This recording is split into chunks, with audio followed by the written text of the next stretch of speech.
প্রিয় দর্শক, সবাইকে শুভেচ্ছা জানিয়ে শুরু করছি নিউজ 24 এর সরাসরি সম্প্রচারিত স্বাস্থ্য বিষয়ক সাপ্তাহিক আয়োজন স্বাস্থ্য সংলাপ। পুরো অনুষ্ঠান জুড়ে আপনাদের সাথে আছেন ডাক্তার তানিয়া আলম। প্রিয় দর্শক, আজ আমরা কথা বলবো বাত ব্যথা চিকিৎসা ও করণীয় এই বিষয় নিয়ে। এই বিষয়ে কথা বলার জন্য আমাদের সাথে আজ উপস্থিত আছেন অধ্যাপক ডাক্তার মিনহাজ রহিম চৌধুরী, সাবেক চেয়ারম্যান রিউমাটোলজি বিভাগ, বঙ্গবন্ধু শেখ মুজিব মেডিকেল বিশ্ববিদ্যালয়, president elect Bangladesh rheumatology society. প্রিয় দর্শক, অনুষ্ঠানটি সরাসরি সম্প্রচারিত হচ্ছে। আপনারা স্ক্রিনে দেখানো নাম্বারে ফোন দিয়ে প্রয়োজনীয় পরামর্শ নিতে পারবেন। আসসালামু আলাইকুম। ওয়ালাইকুম আসসালাম। কেমন আছেন? ভালো আছি স্যার, আপনাকে অনেক ধন্যবাদ আমাদের অনুষ্ঠানে ছুটির দিনে এসেছেন। জিনিসটা হচ্ছে, আমরা কথা বলবো বাত ব্যথা, এর ট্রিটমেন্ট কী কী করা উচিত সেই সব কিছু নিয়ে জানার চেষ্টা করব আপনার কাছে। প্রথমে আমাকে একটু স্যার বলবেন যে বাত ব্যথা এটা বলতে আমরা আসলে কী বুঝি? আমরা এক এক সময় একটু গিরা গিরা ব্যথা হলে বলে আমার বাতের সমস্যা এটা বলে, কিন্তু আসলে বাত ব্যথা বলতে আমরা কি বুঝি? খুবই প্রাসঙ্গিক প্রশ্ন, ধন্যবাদ। প্রথম এটাই একটু বলা দরকার যে আমাদের দেশে কিন্তু বিভিন্ন রকম কনসেপ্ট, বিভিন্ন রকম ধারণা মানুষের মধ্যে আছে। যেমন বাত ব্যথা বলতে অনেকেই শুধু মনে করেন যে বাত জ্বর। তো এই যে আমরা যেটিকে বলি বাত জ্বর বা রিউমেটিক ফিভার, যেমন কি হয়, আমরা এখনও অনেক রোগী পাই। রোগী হয়তো দেখা যায় বেশিরভাগ ক্ষেত্রে বাচ্চার বাবা মা, বাচ্চা হয়তো অভিযোগ করলো একটু ব্যথা, আর দেখা যাচ্ছে যে এএসও টাইটার নামের একটা পরীক্ষা করে তারপর ডাক্তারদের কাছে ছুটাছুটি হচ্ছে যে আমার বাচ্চার বাতজ্বর হয়ে গেল কিনা, বাতজ্বরের চিকিৎসা। এটা কিন্তু এটা একেবারে ছোট একটা অংশ বাত রোগের। আমরা যদি বলি বাত ব্যথা রোগ, এটা কিন্তু একটা বিশাল পরিসর। যেমন আমরা যদি বলি তাহলে বিশ্ব স্বাস্থ্য সংস্থা, ওদের একটা বিষয় আছে, ওরা এই সব রোগগুলোকে শ্রেণীবিন্যাস করে। ওদেরকে এটাকে বলে ইন্টারন্যাশনাল ক্লাসিফিকেশন অফ ডিজিজ। তো এইটা এখন ওরা একটার পর একটা করতে থাকে। যেমন এখন 11তম চলছে, 11 আমরা বলি আইসিডি কোড 11, সেটা অনুযায়ী এই যে বাত ব্যথার অবস্থা কন্ডিশন বলা হয় 693 রকম আছে। আচ্ছা, যেমন আমি যদি একটা উদাহরণ দিয়ে বলি, যেমন একজন মানুষ উনি অভিযোগ করলেন যে আমার ঘাড় ব্যথা করছে বা আমার কোমরে ব্যথা হচ্ছে, এটা কিন্তু হবে একটা কন্ডিশন। এইরকম 693 রকম কন্ডিশন আছে এই বাত ব্যথার। তাহলে আমরা পরিসরটা বুঝতে পারছি অনেক বড়। তো তাহলে আমরা আবার যদি এইটাকেও এইভাবে বলি যে এই বাত ব্যথা বলতে যে কোনো জায়গার একটা ব্যথা তো আছেই, ব্যথা, আর তার সাথে যে রোগের কারণে এগুলো হচ্ছে সেই সবগুলো মিলিয়ে আমরা বাত ব্যথা বলবো। এবং এখানে যেমন বেশ কিছু সাধারণ বাত ব্যথা আছে, আবার অনেকগুলো জটিল কঠিন রোগও আছে, এবং এই রোগগুলোকে শনাক্ত করা খুব দ্রুত দরকার। যত তাড়াতাড়ি রোগ শনাক্ত করা যাবে ততই কিন্তু রোগীর জন্য মঙ্গল। কেন? এখন অনেক ভালো ভালো চিকিৎসা আছে। এই জিনিসটা একটু আমরা সবাইকে একটু পৌঁছানোর চেষ্টা করছি, সব মানুষের মধ্যে, যে এগুলোর এখন ভালো চিকিৎসা আছে। আগে একটা ধারণা ছিল বোধহয় বাত ব্যথা, আরেকটা ধারণা যে অনেকে মনে করেন এটা তো বয়সকালের রোগ, বয়স্ক মানুষদের হবে। এটাও কিন্তু একটা ভুল ধারণা। বেশিরভাগ বাত ব্যথা রোগগুলো, বিশেষ করে জটিল কঠিন রোগগুলো কিন্তু কম বয়সে হয়। এবং আমি এর সাথে আরেকটা কথা বলি যে বেশিরভাগ একটু জটিল কঠিন রোগগুলো একটু তুলনামূলকভাবে মেয়েদের একটু বেশি হয় এবং ছেলেদের কম হয়। আবার অনেকগুলো রোগ আছে যেগুলো আমরা হয়তো জটিল কঠিন বলবো না, কিন্তু অনেক বেশি সমস্যা তৈরি করে। তো এইগুলো আবার কিছু রোগ আছে যেগুলো ছেলেদের একটু বেশি হচ্ছে, আবার কিছু রোগ অবশ্যই আছে যেগুলো বয়স্কদের বেশি হয়। আবার অনেকগুলো রোগ আছে একেবারে কম বয়সে বেশি হয়। যেমন উদাহরণস্বরূপ বাতজ্বর বা রিউমেটিক ফিভার যেটাকে আমরা বলি, সেটা কিন্তু বেশিরভাগ ক্ষেত্রে যেমন 5 থেকে 15 বছর বা 20 বছর বয়সে শুরুটা হয়। তো এইটা যে কথাটা আবারও আমি বলবো, যখনই এই ধরনের একটা সমস্যা তৈরি হবে শরীরে, ব্যথাগুলো, এটা কি কোনো রোগের কারণে হচ্ছে, জটিল রোগের কারণে হচ্ছে, নাকি সাধারণ বাত ব্যথা, এই জাতীয় পার্থক্যগুলো একটু দ্রুত করে ফেলা দরকার। আচ্ছা, তো সেক্ষেত্রে স্যার যেটা বললেন যে পার্থক্যটা করলে তখন যেহেতু উন্নত মানের চিকিৎসা আছে, চিকিৎসাগুলো করতে সুবিধা হয়, কোনো রোগীর যদি কোনো ব্যথা হয়, ব্যথাটা সাধারণত আমরা জানি যে হাড্ডিতে বিভিন্ন জয়েন্টেই হচ্ছে, ঘাড়ে ব্যথা, কোমরে ব্যথা, হাঁটুতে ব্যথা, পায়ে ব্যথা হচ্ছে, কি করা উচিত? সাথে সাথে আমরা তো যে অনেক দিন পরে ডাক্তারের কাছে যাই, তার আগে অনেক ওষুধ খেয়ে ফেলি, অনেক ব্যথার ওষুধ, এই সেই যেটা বলে বিভিন্ন ধরনের কিছু করে তারপরে ডাক্তারের কাছে যাই, কি করা উচিত? আর বয়সটা কিরকম হওয়া উচিত? তাহলে প্রথমতই একটু বিজ্ঞানসম্মত চিকিৎসা যেটা আছে সেটার চেষ্টা করা উচিত। এবং আমি বলবো যে বিগত 20-30 বৎসরে সারা পৃথিবীতে এই যে বিভাগটি আমরা যেটাকে বলি রিউমাটোলজি বিভাগের দায়িত্ব হচ্ছে এই চিকিৎসাটা করা, রোগীদের চিকিৎসার দায়িত্ব। তো এইটা তাহলে একজন রিউমাটোলজি বিশেষজ্ঞের সাথে প্রথমে চেষ্টা করতে হবে যে একটু সাক্ষাৎ করা যায় কিনা। এবং আপনারা জেনে আনন্দিত হবেন, এখন কিন্তু বাংলাদেশে আমাদের প্রায় 100 জনের মতো রিউমাটোলজি বিশেষজ্ঞ আছে এবং বিভিন্ন প্রত্যন্ত এলাকাতেও ওনারা আছেন। তাহলে একজন রোগীর আমি বলবো যে প্রথমে কাজ হবে একজন রিউমাটোলজি বিশেষজ্ঞ আপনার জেলায় আছেন কিনা সেটা একটু খোঁজ নেওয়া, এবং উনি কিন্তু আপনার বুঝতে পারবেন যে কি করণীয়। এবং প্রথম দিকে চিকিৎসাটা একটু শুরু করাটা এর জন্য দরকার যে, যেমন আমি একটু বলি যে একেবারে কম বয়স্ক ছেলে মেয়েদের আমি যদি উদাহরণস্বরূপ বলি, একটা রোগ আছে স্পন্ডাইলো আর্থ্রাইটিস আমরা বলি। তো যখন আমি সবচেয়ে বেশি কাজকর্ম করব, দৌড়ঝাঁপ দিব, সেই সময় দেখা যায় যে হয়তো অনেক রোগীর কোমরে ব্যথা হচ্ছে এইভাবে শুরু। প্রথম দিকে খুব মৃদু থাকে, কেউই বেশি আমলে নেয় না, হয়তো একটু ফার্মেসিতে গিয়ে 1-2 দিন একটু ওষুধ খেয়ে কমলো, আবার ব্যথাটা কিন্তু যায় না, থাকবে, আবার আসবে। বিশেষ করে বিশ্রাম নেওয়ার সময় বেশি আক্রমণ হয়। তো সেই সময় প্রথমেই যদি এই রোগটা আমরা নির্ণয় করে ফেলি, কিছু পরীক্ষা হয়তো লাগবে, তখন করতে হবে। করলে চিকিৎসক, বিশেষ করে প্রথম একজন রিউমাটোলজি বিশেষজ্ঞকে যদি না পাওয়া যায়, একজন মেডিসিন বিশেষজ্ঞ, এমনকি একজন ফিজিয়াট্রিস্ট, ওনারাও এই বিষয়টাতে হেল্প করতে পারেন। এবং প্রথমেই এই আমরা সেই জন্য পরামর্শ দিব যে আপনি একজন বিশেষজ্ঞ চিকিৎসকের কাছে একটু মতামত নিতে হবে যে আপনার যে কোনো ধরনের ব্যথা, একটা জটিল কঠিন রোগও কিন্তু খুব সাধারণ একটা ব্যথা নিয়ে শুরু হতে পারে। যেমন আমি একটা উদাহরণস্বরূপ বলি, যেমন মাথা ব্যথা।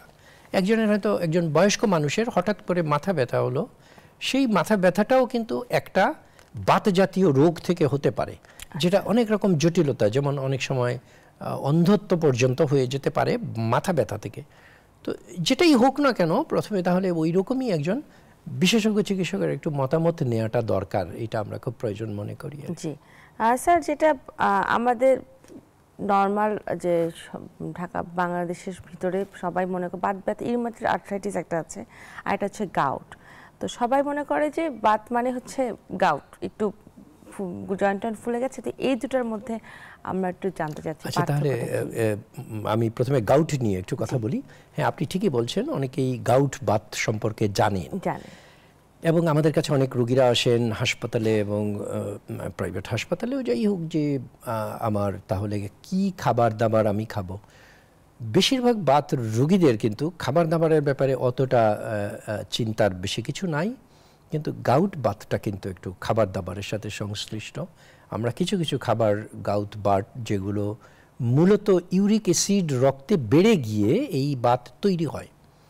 এবং এইখানেও এই খাবার দাবারের বিষয়টা কিন্তু আমি প্রথমেই একটু বলে রাখি, খুবই গুরুত্বপূর্ণ। আগে একটা ধারণা ছিল বিভিন্ন রকম সবজি, যেমন ডাল থেকে শুরু করে শাক, টমেটো, ফুলকপি, বাঁধাকপি, এগুলো খাবার বারণ করা হতো, চিকিৎসকরাই করতেন।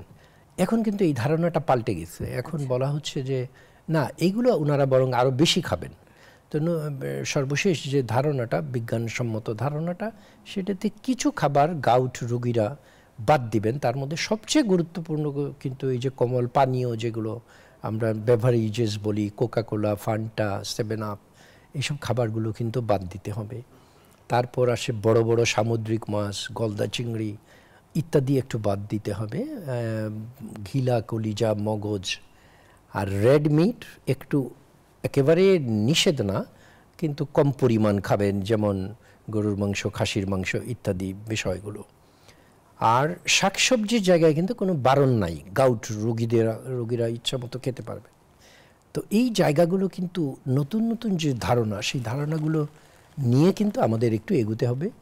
এবং এই গাউট বাত কিন্তু খুব ভালো নিয়ন্ত্রণে রাখার অনেক উন্নত ওষুধ আছে এখন। সুতরাং গাউটটাকে নিয়ন্ত্রণ করে রাখতে হবে। আর আরেকটা আপনি বলছিলেন রিউমেটয়েড আর্থ্রাইটিস, এটাও কিন্তু একটু কঠিন রোগ এবং অনেক রকম ডিস্টার্ব করে, বিশেষ করে জয়েন্টগুলো ফুলে যায়, গিটগুলো ফুলে যায়, প্রচুর ব্যথা হয়, তার সাথে প্রচুর ক্লান্তি বোধ থাকে। এবং এগুলোকে কেন আমাদের অনেক দ্রুত চিকিৎসা দরকার, এটার আরেকটা কারণ হলো এগুলো কিন্তু একটা পর্যায়ে, যেমন রিউমেটয়েড আর্থ্রাইটিসের কথাই যদি আমরা বলি, ও কিন্তু শুধু জয়েন্টে ব্যথা দিবে তা না, মাথা থেকে পা পর্যন্ত অন্যান্য যে অঙ্গ প্রত্যঙ্গ, যেমন মস্তিষ্ক, চোখ, হৃদযন্ত্র, ফুসফুস, কিডনি, এগুলোকেও কিন্তু আক্রমণ করতে পারে। সুতরাং অবহেলার কোনো সুযোগ নাই। অর্থাৎ যেমন আমি যদি বলি এই রিউমেটয়েড আর্থ্রাইটিস, খুব সহজেই একজন রিউমেটোলজি বিশেষজ্ঞের সাথে সাক্ষাৎ হলে উনি কিন্তু প্রথমেই বুঝতে পারবেন যে রিউমেটয়েড আর্থ্রাইটিস রোগটা আছে কিনা। এবং সেক্ষেত্রে আমরা এগুলোকে বলি, কিছু ওষুধ আজকাল পাওয়া যায় যারা এই রোগটাকে প্রতিরোধের জায়গায় যেতে পারে। সুতরাং সেগুলো যদি আমরা খুব দ্রুত শুরু করতে পারি তাহলে কিন্তু এই রোগটা আর বেশি এগুতে পারবে না, জটিলতা তৈরি করতে পারবে না।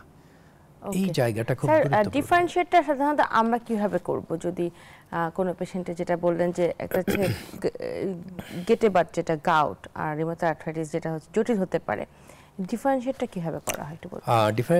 পার্থক্য করার জন্য, যেমন আমরা যদি গাউট বাত বলি, এটা সাধারণত কিন্তু আবার ছেলেদের বেশি হয়, মেয়েদের একটু কম হয়। মেয়েদের সাধারণত পিরিয়ড বা মাসিক বন্ধ হয়ে যাওয়ার পরে আবার ছেলেদের প্রায় সমান সমানই হয়, কিন্তু ছেলেদের যে কোনো বয়সে হতে পারে। এটা সাধারণত আমাদের যে বুড়ো আঙ্গুলের মাথা আছে, এইখানে একটা জয়েন্ট আছে, এই জয়েন্ট গিটটা কিন্তু প্রচণ্ড ফুলে যায়, প্রচণ্ড ব্যথা হয়। হঠাৎ একদিন হয়তো রাতে শুয়ে থাকা অবস্থায় বা সকালে ঘুম থেকে উঠে অন্য যে কোনো সময়ই এই আক্রমণটা হতে পারে, বেশ কয়েকদিন থাকে, তারপর কিন্তু আবার নিজে থেকেই কমে যায়। ওষুধ খেলেও কমবে, না খেলেও কমবে, কিন্তু এত তীব্র ব্যথা যে কিছু ব্যথার ওষুধ খেতে হয়।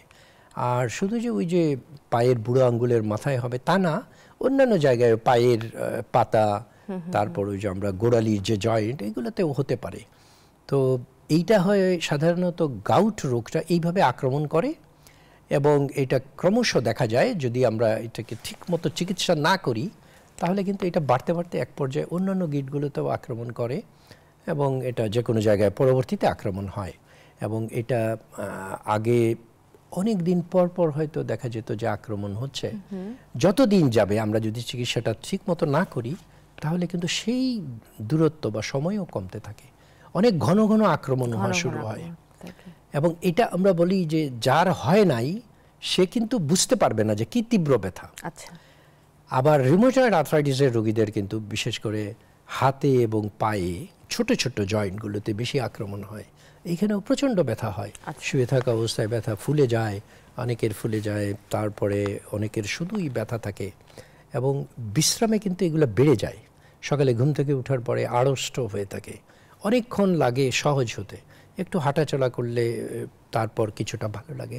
এটা কিন্তু আমি একেবারে প্রথম দিকের চিত্র বলছি, কিন্তু ক্রমশ যদি রোগটা বাড়তে থাকে তাহলে কিন্তু হাড়গুলোকে ক্ষতি করে।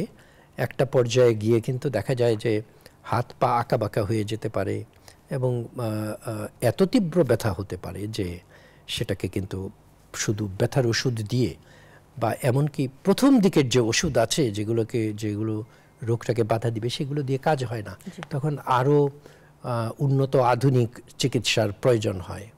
তো সেই জন্যই আমরা আবারও আমি বলি যে যত তাড়াতাড়ি এই রোগটা নির্ণীত হবে ততই রোগীর জন্য মঙ্গল।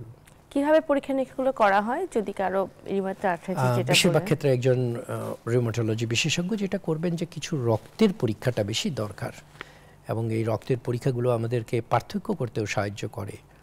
আমি আগেই বলেছি যে অনেকগুলো রোগ আছে, তো এটা কোন রোগ সেটা কিন্তু বোঝা যায় তখন রক্ত পরীক্ষা করলে, অনেকটাই পরিষ্কার হয়ে যায়। ক্ষেত্র বিশেষে এখন যেমন আল্ট্রাসোনোগ্রাম একটা নতুন প্রযুক্তি, যেটা দিয়ে জয়েন্টের ভিতর দেখা যায়, মাংসপেশি দেখা যায় এবং ওইটা দিয়েও কিন্তু বোঝা যায় যে রোগটা কীরকম, কোন দিকে যাচ্ছে এটা। এবং আরও কিছু নতুন নতুন প্রযুক্তি বেরিয়েছে যেগুলো দিয়ে আমরা এই রোগগুলোকে এখন সহজেই নির্ণয় করা যায় যে রোগটার নাম কি হবে।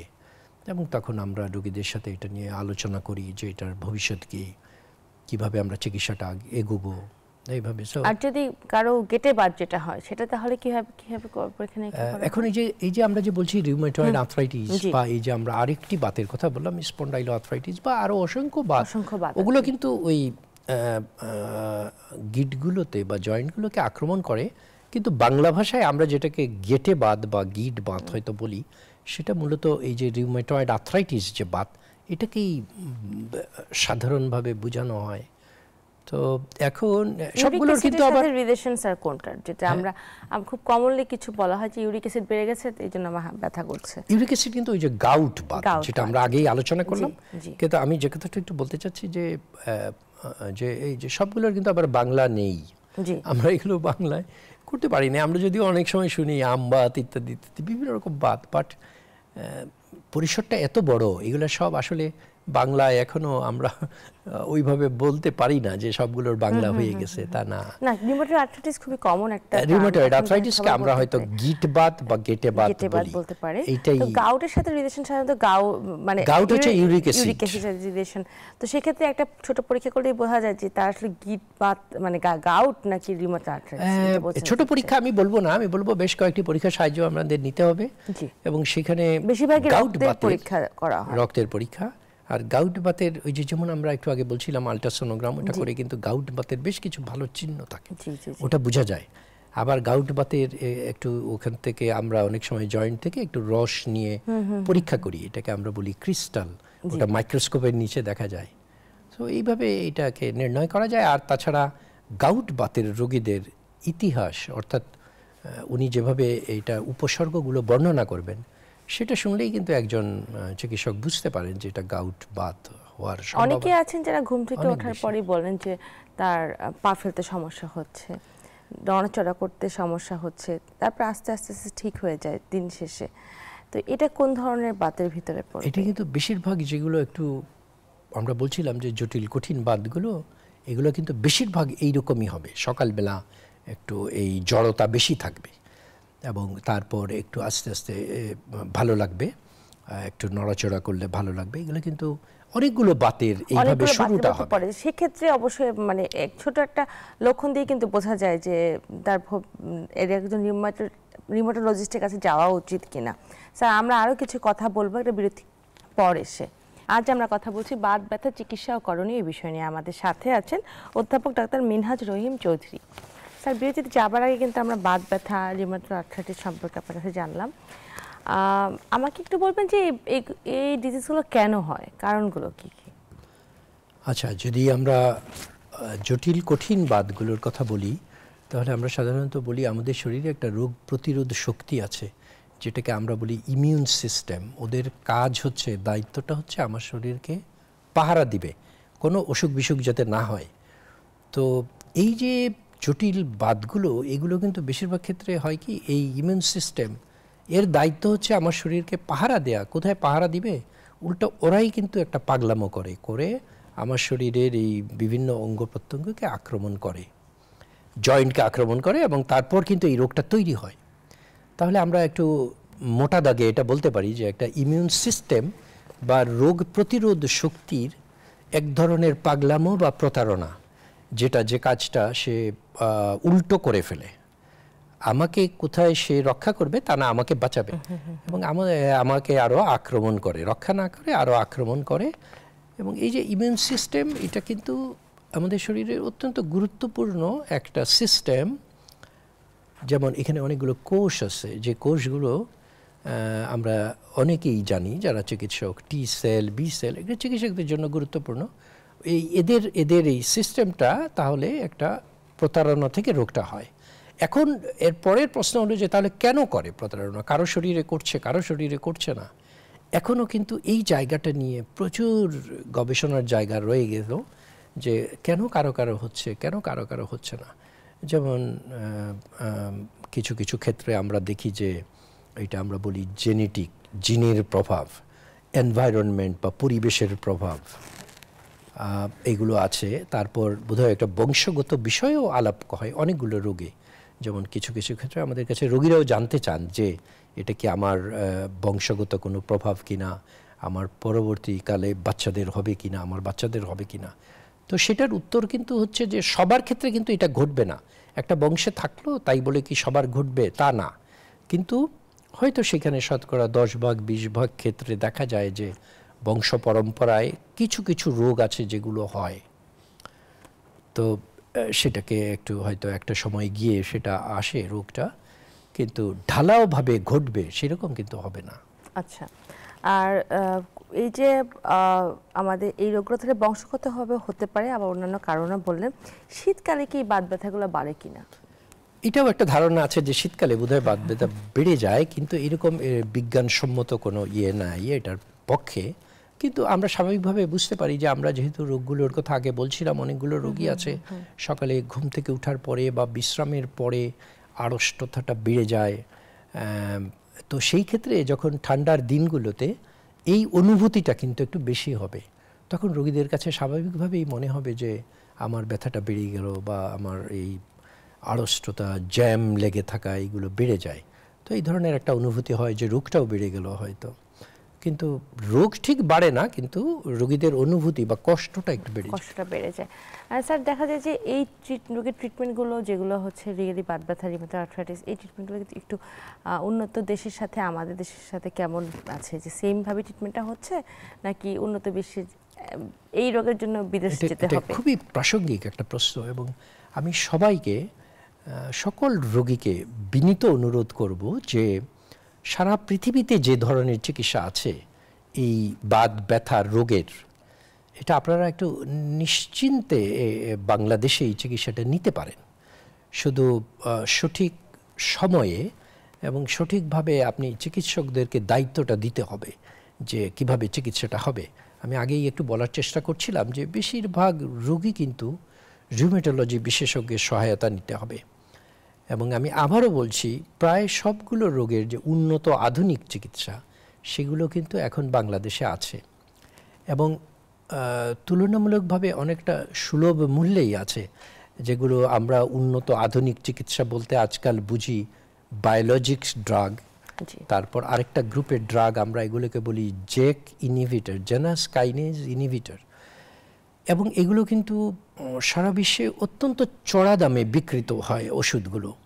সেই তুলনায় কিন্তু বাংলাদেশে এইগুলো কম খরচে পাওয়া যায়, এবং এই ওষুধগুলো সারা পৃথিবীতে আবিষ্কার হওয়ার পরে আমি আগেই একবার বলার চেষ্টা করলাম 20-30 বছর ধরে অভাবনীয় একটা উন্নতি হয়েছে এই বিভাগের চিকিৎসায়, এবং এগুলো কিন্তু দেওয়ার পরে রোগীরা কিন্তু প্রায় স্বাভাবিক জীবনযাপন করতে পারে। আচ্ছা, সেই জন্য এটা খুবই গুরুত্বপূর্ণ একটা বিষয়, এবং আমরা আমাদের বিভিন্ন সময় আমরা দেখি যে আমাদের অনেক রোগী হয়তো দেখা গেল যে বাংলাদেশেই উনি সঠিক চিকিৎসাটা চেষ্টা করেন নাই, হয়তো কোনো রিউমাটোলজি বিশেষজ্ঞের কাছে যান নাই, এমনকি মেডিসিন বিশেষজ্ঞের কাছেও যান নাই, একজন ফিজিওথেরাপিস্টের কাছেও যান নাই, হয়তো উনি হয়তো আরেকটি দেশে চলে গেছেন চিকিৎসার জন্য।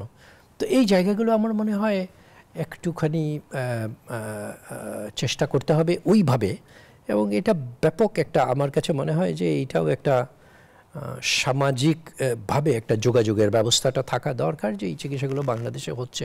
অনেক রোগী কিন্তু জানেন না যে কোথায় যেতে হবে, কিভাবে আমার চিকিৎসাটা শুরু করতে হবে। এটা অনেক রোগী বলেন যে আমি তো জানি নাই, আমি তো বুঝি নাই, আমার ব্যথা ভালো হচ্ছে না, সেই জন্য আমি বিদেশে চলে গেছি, এরকম। তো এই আমাদের মেসেজটা হচ্ছে এটাই যে সব ধরনের উন্নত আধুনিক চিকিৎসা এখন বাংলাদেশে সম্ভব রিউমেটোলজির যেসব রোগগুলো আছে।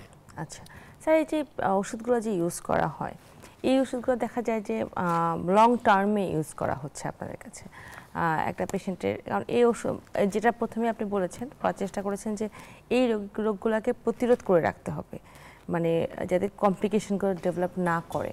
তো ইন দ্যাট কেস অনেকগুলো ওষুধ টানা যদি কেউ ইউজ করে সেক্ষেত্রে তার কমপ্লিকেশন হওয়ার চান্স থাকে কিনা ওষুধের কারণে? এটাও খুবই ভালো প্রশ্ন। এখন এখানে আমরা কিন্তু দুই ধরনের ওষুধ আমরা ব্যবহার করি, একটা হচ্ছে ব্যথা কমানোর, আর আরেকটি গ্রুপের ওষুধ হচ্ছে রোগটাকে আটকানোর, রোগটা যাতে বাড়তে না পারে।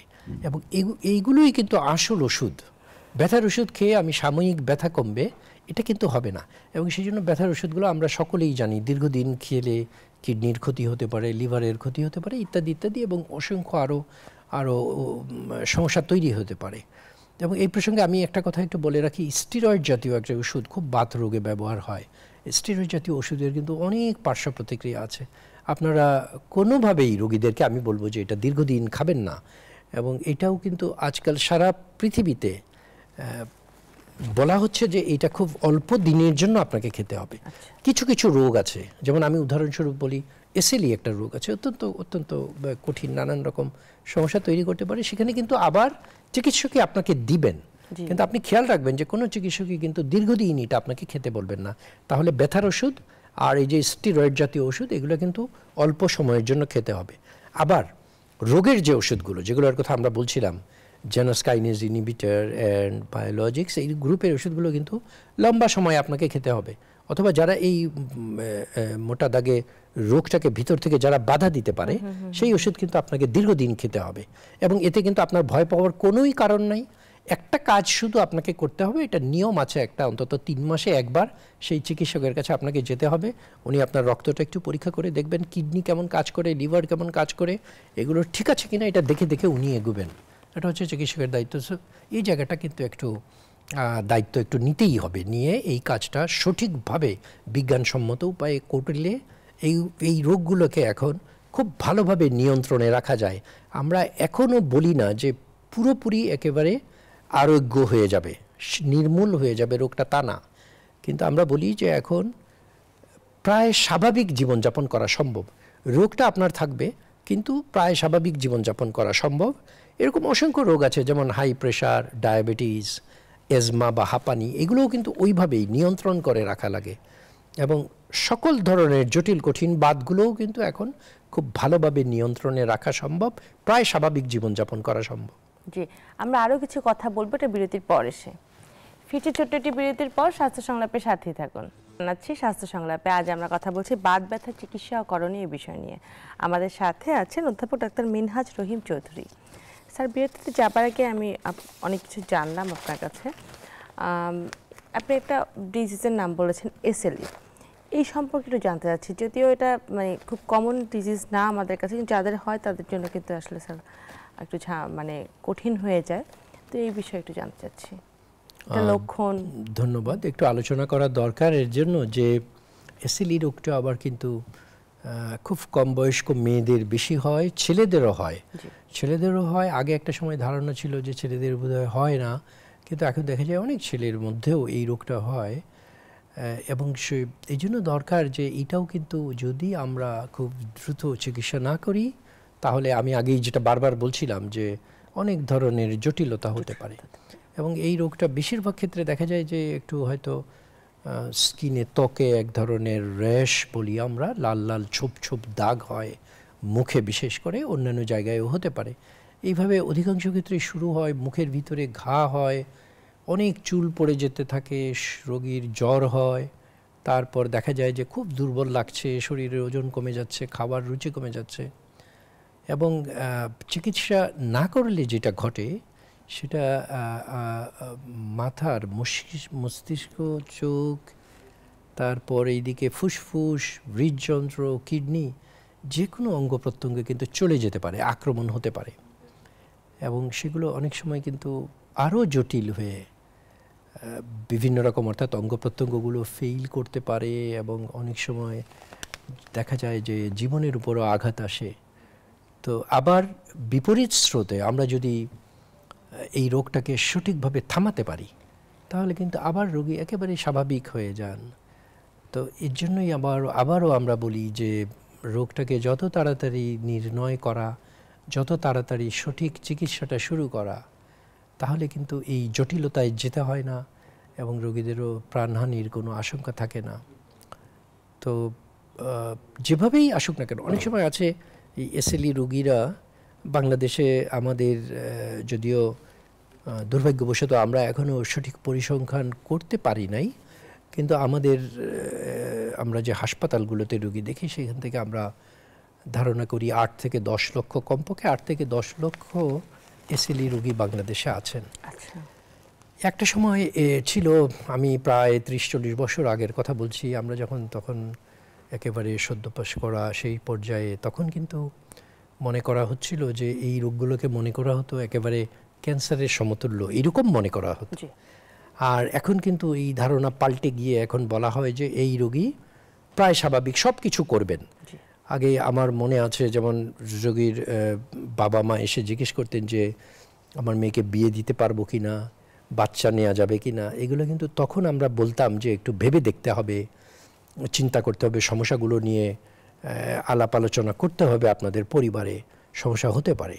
কিন্তু এখন কিন্তু আমরা নির্দ্বিধায় বলি যে না, এখন চিকিৎসা ঠিক মতো নিলে সব কিছু ও করতে পারবে, পড়াশুনো চালিয়ে যেতে পারবে, চাকরি করতে পারবে, বিয়ে হবে, বাচ্চা নিবে, এগুলো সবই ঠিক আছে, একটা নিয়ম কানুনের মধ্যে করলে কোনো অসুবিধা কোনো নেই। সমস্যা হবে না।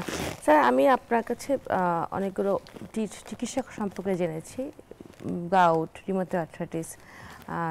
এই যে চিকিৎসার সাথে সাথে মেইনলি তো এদের প্রতিটা রোগীরই লক্ষণ হচ্ছে গিয়ে ব্যথা, বিভিন্ন বেশিরভাগ ক্ষেত্রে ব্যথা, বেশিরভাগ ক্ষেত্রে। আচ্ছা, ব্যতিক্রমগুলো আমি একটু বলি। যেমন এই যে এসএলই রোগ নিয়ে আমরা আলোচনা করছিলাম, অনেক রোগী কিন্তু প্রথমে চর্মরোগ বিশেষজ্ঞের কাছে যাবেন, যেহেতু চর্মরোগে প্রথম হয়তো দেখা গেল উপসর্গটা আসছে বা দেখা যাচ্ছে চিহ্নগুলো আসছে। অনেক রোগী যাবেন কিডনি বিশেষজ্ঞের কাছে, অনেক রোগী হয়তো চক্ষু বিশেষজ্ঞের কাছে যাবেন।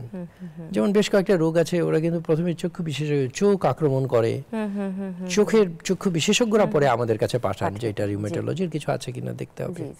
সো এইভাবে বিষয়গুলো হচ্ছে কিন্তু। সো এই জন্য আমরা এটাকে, এইসব রোগগুলোকে, অনেকগুলো রোগ এই রিউমেটোলজিতে আমরা বলি মাল্টি সিস্টেম, অনেকগুলো অঙ্গ প্রত্যঙ্গ আক্রমণ করা। এবং যেমন নিউরোলজিস্ট যারা স্নায়ুতন্ত্র বিশেষজ্ঞ, ওনাদের কাছেও অনেক রোগী যাবে হয়তো। যেমন এসএলই রোগী হয়তো ব্রেইনকে আক্রমণ করলো প্রথম, নার্ভাস সিস্টেমকে, স্নায়ুতন্ত্রকে আক্রমণ করলো, এইসব রোগীরা হয়তো প্রথম নিউরোলজিস্ট যারা, ওনাদের কাছে যাবে। তো এইভাবে কিন্তু ঘটে। সবার কিন্তু শুধু ব্যথা নিয়ে আসবে না, অনেকে আছে যারা, যেমন আমরা যেটা জানি যে রিউমেটিক ফিভারের অনেক রোগী কিন্তু যারা আজকাল কিন্তু অনেক কমে গিয়েছে। রিউমেটিক ফিভারটা আগে একটা সময় বাংলাদেশে অবশ্যই অনেক বেশি ছিল, এখন কমে গিয়েছে। তো এই সব রোগীরা কিন্তু বিশেষ করে বাচ্চা বয়সে, আমি আগেই বলার চেষ্টা করলাম কম বয়সে, ওদের কিন্তু কখনো হয়তো একটু ব্যথা হয়ে ব্যথাটা চলে যায়। আমরা বলি যে রিউমেটিক ফিভারের ব্যথা 3 থেকে 6 মাসের বেশি কখনো থাকবে না। যখনই একটা বাচ্চার দেখা যাবে যে হিসাব করে যে 6 মাস অতিক্রম করে গেল, ব্যথার কথা ও বলছে, তখন কিন্তু আর এটা রিউমেটিক ফিভার হবে না। রোগটা তখনই নির্ণয় হবে যে এটা অন্য কোনো রোগ, রিউমেটিক ফিভারের বাইরে। সেটা অনেকগুলো রোগ আছে, যেমন জুভেনাইল ইডিওপ্যাথিক আর্থ্রাইটিস আমরা বলি গ্রোয়িং পেইন, বয়স বাড়তে থাকার সময় একটা ব্যথা, গ্রোয়িং পেইন। আমরা জয়েন্ট হাইপার মোবিলিটি, এইসব রোগ হয়, কিন্তু সেটা কিন্তু আর রিউমেটিক ফিভার হবে না। রিউমেটিক ফিভারের ব্যথা কখনো 6 মাসের বেশি থাকবে না। এইটা একটু সবারকেই মাথায় রাখতে হবে, তাহলে আমরা রিউমেটিক ফিভার থেকে বের হয়ে যেতে পারবো। তাহলে আমরা যে কথা বলছিলাম, এই রিউমেটিক ফিভার যাদের হয় আবার তাদের কিন্তু হৃদযন্ত্রকে আক্রমণ করে।